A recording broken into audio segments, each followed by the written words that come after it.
Hi everyone. Today we are going to talk about UDHAM Singh. Who was UDHAM Singh? He was a political activist, a freedom fighter, a great martyr, and he is well known for avenging JALLIANWALABAGH massacre.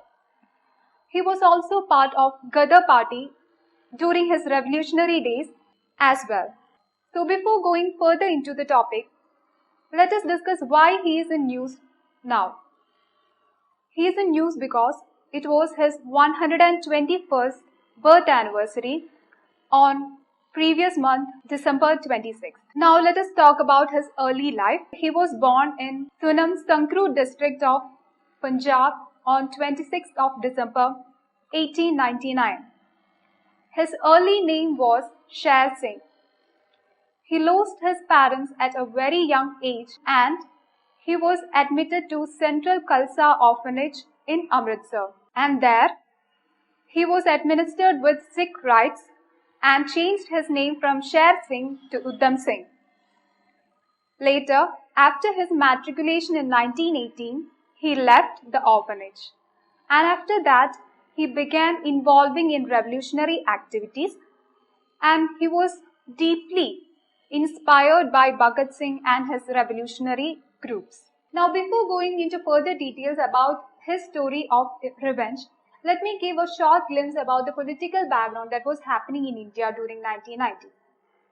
During 1990, the British government passed Rowlatt Act, which made it possible for the government to detain any person suspected without any trial for at least 2 years. And this caused a great political unrest in the country during that period. And it was on 13th of April 1919, the famous Jallianwala massacre happened. As we all know, thousands and thousands of people were killed during that massacre and thousands more were injured. During the Jallianwala massacre, UDHAM Singh along with his friends were distributing water to the crowd. UDHAM Singh, who was around 90 years old, was injured during the massacre and was surrounded by the dead until he was able to move till the next morning. Then he supposedly picked some blood-soaked dirt and smeared it across his forehead and vowed to take revenge. He wanted to actually take revenge on the actual perpetrators of Jallianwala massacre, which he believed to be the then Governor General of Punjab, Mr. Michael O'Dwyer.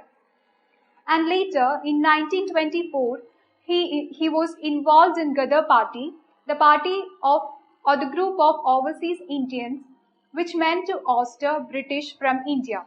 On 1927, on his return journey from California, that is the headquarters of Ghadar party, along with his associates, he was caught red-handed by the British since he was carrying unlicensed weapons. And then he was sentenced to 5 years of imprisonment. On his release at 1931, he was under surveillance but managed to escape to Germany, and later in 1934 he reached London. He found employment in the city and began to conspire the assassination of O'Dwyer. Later, on March 13, 1914, UDHAM Singh assassinated Michael O'Dwyer at a meeting of East India Association and Royal Central Asian Society at Caxton Hill. He was immediately arrested and held in Bristol prison. During his trial, he referred himself as Ram Mohammed Singh Azad, which symbolizes the unity of 3 communities prevalent in Punjab, that is Hindu, Muslim and Sikh. He was sentenced to death and was hanged on July 31, 1940 at Pentonville prison. In 1974, his remains were sent back to India and he was cremated in his village in Sunam. For avenging the Jallianwala massacre, Singh is seen by many as a hero. Gandhi, though, had famously decreed Singh's revenge as an act of insanity.